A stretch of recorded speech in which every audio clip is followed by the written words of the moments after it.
Gajah diburu orang karena gadingnya.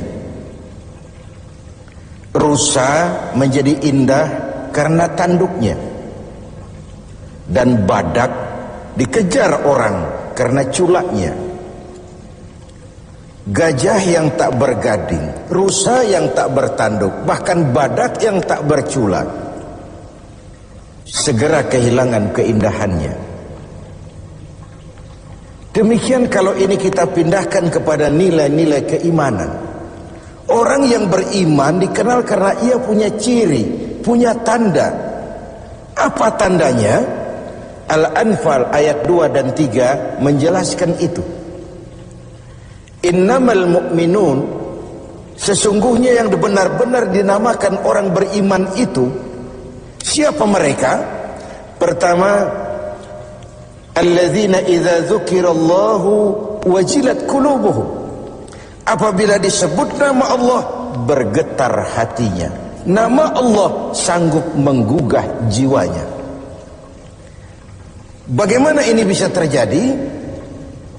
Dalam hidup Allah memberikan satu hati kepada kita. Di hati yang cuma satu itu terkumpul sejuta rasa. Apa yang paling mengambil tempat terbesar di hati kita, itulah yang kalau disebut hati akan bergetar. Jadi kalau hati sepenuhnya sebagian besar diisi harta, di sebagian besar diisi pangkat dan jabatan, sebagian besar diisi dengan segala macam yang lain, itu yang akan membuat dia bergetar. Orang-orang yang beriman, sebagian besar hatinya diisi oleh Allah. Nama Allah sanggup menggugah jiwanya, menggetarkan hatinya. Dari sini timbul sikap etika otonom. Sekarang ini pun ditekan orang. Kamu korupsi ya? Biar aja. Orang kan tahu, nggak apa-apa. Tuhan kan tahu, biarin. Tuhan tahu nggak ribut. Tapi kalau orang tahu, 3 orang saja ribut sudah geger. Tuhan nggak ribut katanya. Bagaimana mau menggetarkan hati seperti itu? Orang yang beriman, sebagian besar hatinya diisi Allah, sehingga kalau disebut nama Allah bergetar, dan pada gilirannya sanggup menggetarkan hati orang lain. Bukankah pada satu saat ketika Rasul sedang tidur, datang orang kafir bernama Da'sur menghunus pedang. Muhammad, kalau saya tebas batang lehermu, siapa yang akan menolongmu sekarang? Dengan tenang dan tegar Rasul menjawab, Allah yang akan menolong saya. Mendengar kalimat Allah, Da'sur gemetar. Pedang jatuh, diambil oleh Rasul. Kalau sekarang saya balikan pedang ini ke lehermu, siapa yang akan menolongmu, Da'sur? Tidak ada ya Rasul, kecuali kalau kau mau memaafkan saya. Diberikan pedang itu oleh Rasul. Jangan ulangi lagi perbuatanmu.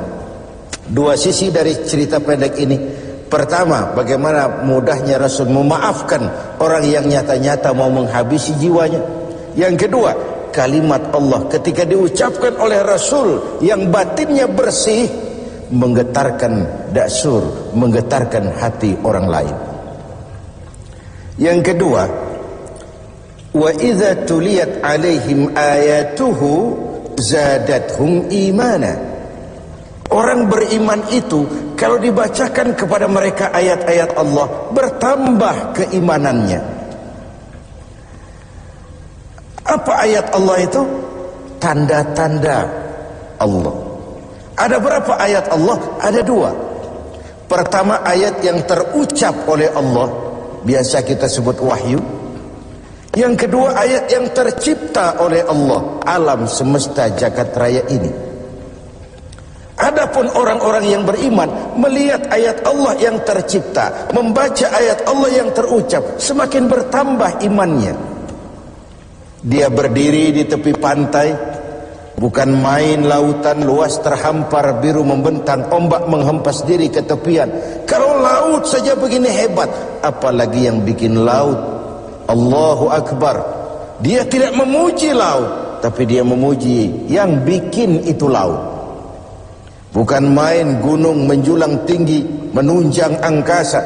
Kalau laut, gunung saja begini hebat, apalagi yang bikin itu gunung. Bukan main otak manusia. Dengan kemajuan ilmu dan teknologi, nyaris tidak ada yang rahasia lagi dalam kehidupan ini. Kalau otak saja begitu hebat, apalagi yang bikin otak. Dia tidak memuji otak, dia memuji yang bikin otak. Apapun yang dia saksikan, dia kembali kepada Rabbana ma khalaqta hadza batila. Tuhan, tidak satu pun yang engkau ciptakan ini dengan sia-sia. Baik ayat Allah yang tercipta alam semesta jagat raya, baik ayat yang terucap wahyu ini, keduanya kalau dibacakan semakin menambah keimanannya. Kita pandai baca ayat yang terucap oleh Allah. Sering kita khatam Quran, tapi kita kurang pandai membaca ayat yang tercipta oleh Allah. Bumi ini ayat Allah, baca. Mengandung gas, minyak, batu bara. Pakai apa membaca ayat Allah di bumi? Pakai ilmu geologi. Angkasa luar ayat Allah, baca. Bagaimana membaca angkasa luar? Pakai ilmu astronomi. Laut ayat Allah, ada minyak lepas pantai, ada mutiara, ada kekayaan-kekayaan di dasar laut. Bagaimana membaca ayat Allah di lautan? Pakai ilmu oceanografi. Hasil pengkajian ini, Rabbana ma khalaqta hadza batila. Tuhan, tidak satu pun yang kau ciptakan ini sia-sia. Semua ada manfaatnya.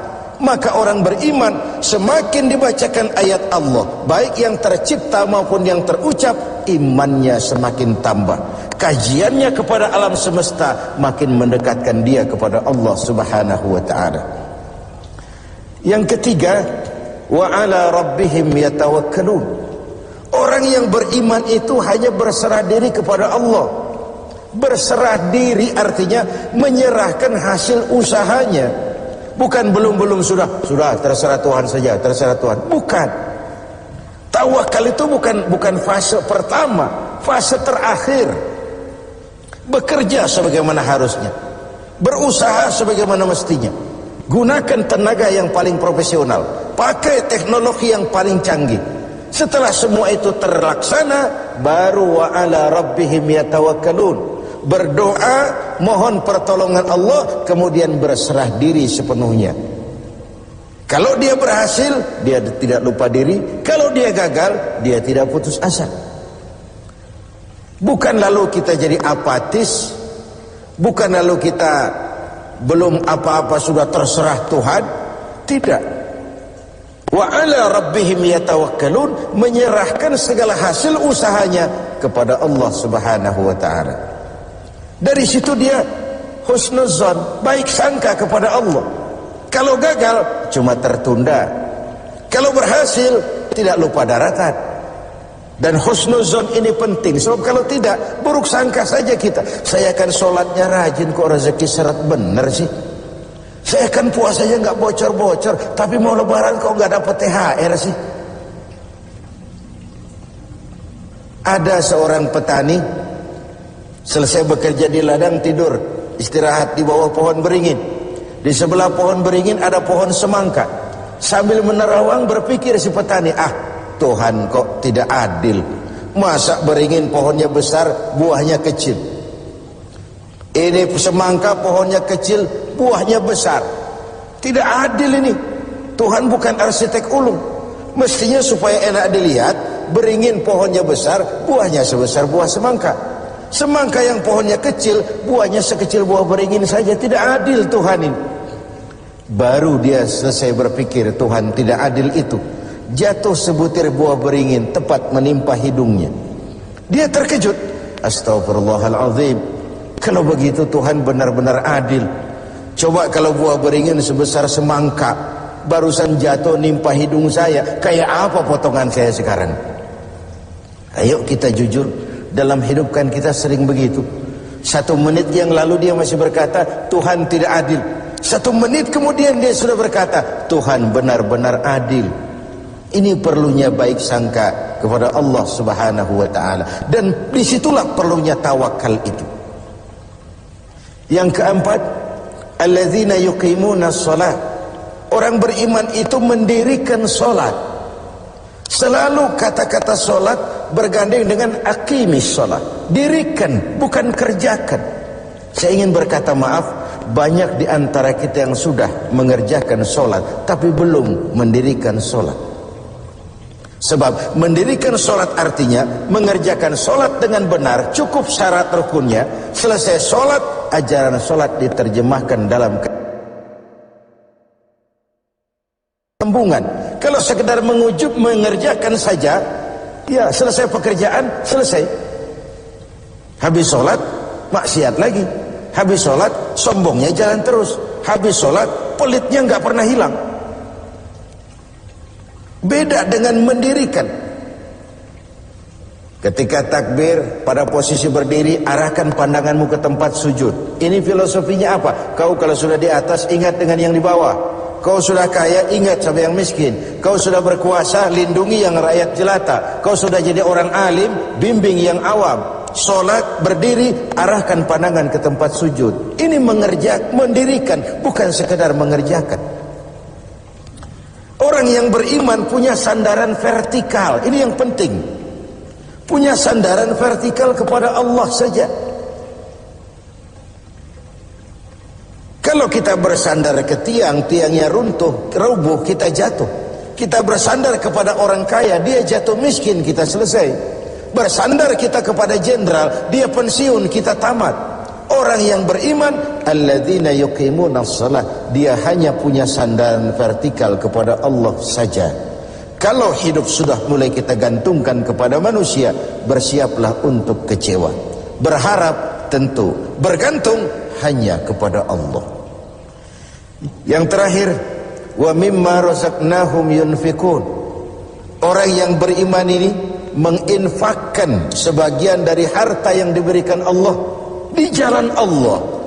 Dijadikannya harta itu sebagai alat, bukan sebagai tujuan. Diperbudaknya harta, bukan dia menjadi budak harta. Cari uang, tapi sudah dapat, hai uang, karena kau milikku, kau harus jadi budakku. Jangan aku yang jadi budak kau, uang.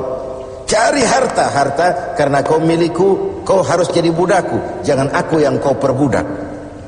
Wa mimma razaqnahum yunfikun. Saya ingin menekankan harta kita yang sebenarnya adalah yang sudah kita belanjakan di jalan Allah. Yang kita simpan di bank, kita simpan di rumah, kita simpan di saku, harta kita sementara. Besok dia akan pindah jadi milik orang lain. Tapi yang kita belanjakan di jalan Allah, itulah milik kita yang sebenarnya. Mari kita renungkan berapa banyak harta kita yang akan jadi milik kita sebenarnya, yaitu yang sudah kita belajar.